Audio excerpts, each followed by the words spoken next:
ছেলে মেয়র তাপসের নাম শুনেছেন না? মানে এরা কত বড় লাট সাহেব হয়ে গিয়েছে।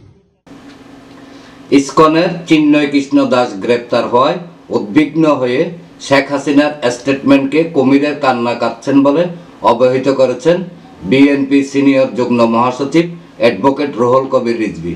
আজকে চিন্ময় গ্রেপ্তার হয়েছে বলে আপনি আজকে কুমিরের কান্না কাঁদছেন, ক্রোকোডাইল টিয়ার্স আপনার চোখ দিয়ে পড়ছে। এইটার জন্য আপনি কি পুরস্কার পাবেন ভারতের কাছ থেকে?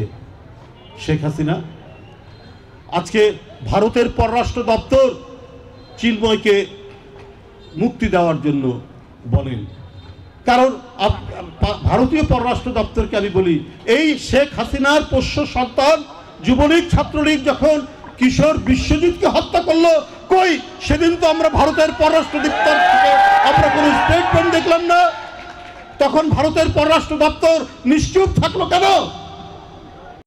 বৃহস্পতিবার বিকেলে রাজশাহী বিশ্ববিদ্যালয়ে ঐতিহাসিক 7 নভেম্বর 1975 জাতীয় বিপ্লব ও সংহতি দিবসের মহানায়ক জিয়াউর রহমানের গ্রন্থের মোড়ক উন্মোচন অনুষ্ঠানে প্রধান অতিথির বক্তব্যে একথা বলেন তিনি।